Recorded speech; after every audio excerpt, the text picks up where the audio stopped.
बिस्मिल्लाहिर्रहमानिर्रहीम। अस्सलाम वालेकुम। आप देख रहे हैं हमारा यूट्यूब चैनल। मैं हूं मलिक अब्दुर्रहमान।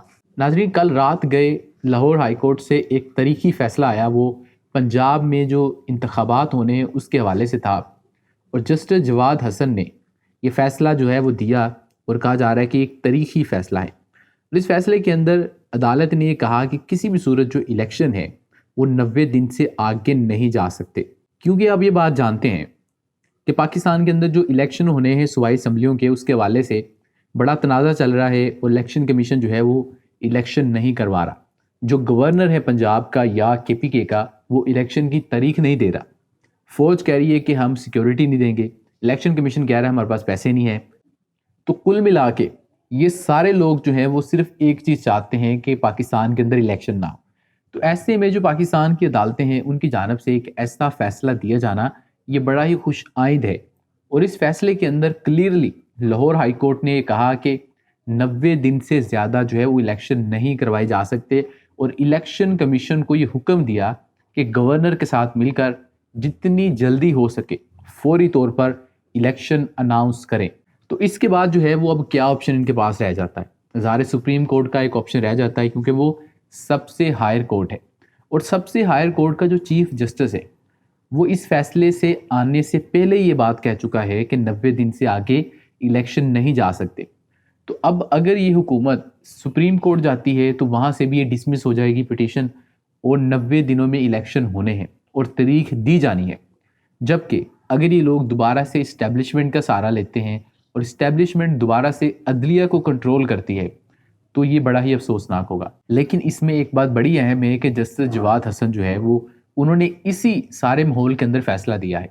तो अगर इस्टेब्लिशमेंट जो है वो जस्टिस जवाद हसन को कंट्रोल नहीं कर पाई और उनको ये फैसला देने से नहीं रोक पाई, तो मुझे नहीं लगता कि सारे जजेस जो हैं वो बराए फ़रोख्त थे। पाकिस्तान में कई ऐसे नाम हैं, कई ऐसे चेहरे हैं जो कि अदलिया का जो एक अच्छा फेस है उसको रिप्रेजेंट करते हैं। यानी किसी प्रेशर में आकर जस्टिस जवाद हसन ने ये फैसला नहीं दिया। 5 बजे ये फैसला सुनाया जाना था और रात के 10 बजे फैसला दिया गया। यानी कि 5-6 घंटे जो ये सारा मामला चलता रहा, और पूरा पाकिस्तान इसका वेट कर रहा था कि पता नहीं कौन सा फैसला आएगा, और बड़ी बड़ी बातें हो रही थी कि फैसला कहाँ पे रह गया, क्या ये पिंडी से अप्रूव हुआ है या नहीं। लेकिन इन जज साहब ने वो तमाम जो चमखोइयाँ थी उनको गलत साबित किया और फैसला दिया आइन के मुताबिक। आइन को रिस्टोर किया और जो नज़रिया ज़रूरत था उसको दफन कर दिया। जस्टिस मुनीर और उसकी जो बाकियात थी, ज़ियाउल हक और उसकी जो बाकियात थी, कल लाहौर हाई कोर्ट के इस फैसले ने सबको जो है वो दफन कर दिया है। लेकिन अब असल सवाल ये है कि क्या यहाँ पर ये मामला ख़त्म हो जाएगा और लाहौर हाई कोर्ट के हुक्म के बाद इलेक्शन की तारीख दे दी जाएगी? ज़ाहिर इलेक्शन की तारीख देना एक अलग चीज़ है, और उसके बाद जब वो इलेक्शन होगा तो उसको धांधली करके करवाया जाए, वो एक अलग चीज़ है। लेकिन यहाँ पर तो इलेक्शन की तारीख ही नहीं दी जा रही, क्योंकि पता इनको भी है कि अगर हमने इलेक्शन करवा दिए, जितनी मर्जी धांधली हम करवा लें, हम इमरान खान को नहीं रोक सकते। ज़ाहिर है आप 10% वोट चेंज करवा सकते हैं, मैक्सिमम 5% करवा सकते हैं, लेकिन अगर आप ये कहें कि हम 50-60% रिजल्ट चेंज करवा देंगे तो ये मुमकिन बात नहीं है। जितना ज़्यादा टर्न आउट होगा उतना ज़्यादा तहरीक इंसाफ का फ़ायदा है, क्योंकि अगर एक नॉर्मल इलेक्शन होता है 15-20%, 30% टर्न आउट होता है, तो मुझे लगता है कि बहुत सारे हलकों में बड़ा ही टफ कॉम्पिटिशन हो सकता है। लेकिन अगर टर्न आउट बढ़ता है और ये टर्न आउट जो है वो 40-50-60% तक जाता है या इससे भी ज़्यादा जाता है, तो जितना भी ये नया टर्न आउट आ रहा है, ये नया वोटर आ रहा है, ये ज़्यादातर तहरीक इंसाफ का है।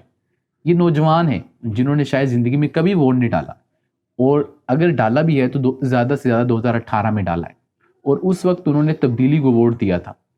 और पिछले जो 3-4 साल के अंदर पाकिस्तान के अंदर हुआ, और जिसको उन्होंने मुंतखब किया था उसको काम करने नहीं दिया गया और उसको किस तरीके से निकाला गया। तो इस मरतबा इमरान खान को ज़िद का वोट भी पड़ेगा, तब्दीली का वोट भी पड़ेगा, और हमदर्दी का वोट भी पड़ेगा, और इस्टेब्लिशमेंट से नफरत का वोट भी पड़ेगा।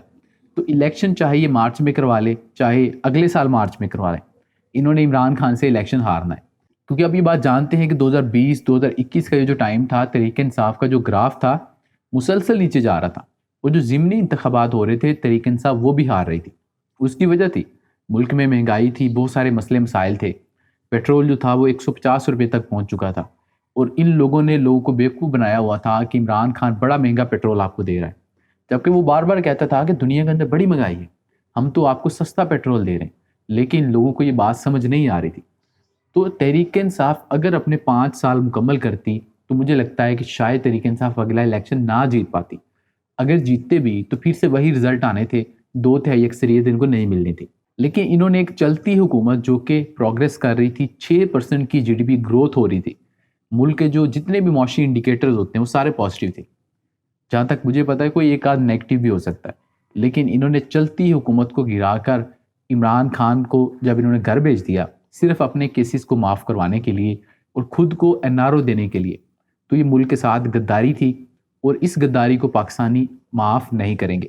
ویڈیو ختم کرتے ہیں, آپ ہمیں کمنٹ سیکشن میں اپنا فیڈ بیک دے سکتے ہیں. اس کے علاوہ اس ویڈیو کو لائک اور شیئر کر دیں, اور اگر آپ نے ابھی تک اس چینل کو سبسکرائب نہیں کیا تو چینل کو سبسکرائب کر دیں اور بیل آئکن کو کلک کر دیں. ملتے ہیں آپ سے اگلی ویڈیو میں, مجھے اجازت دیجیے, اللہ حافظ.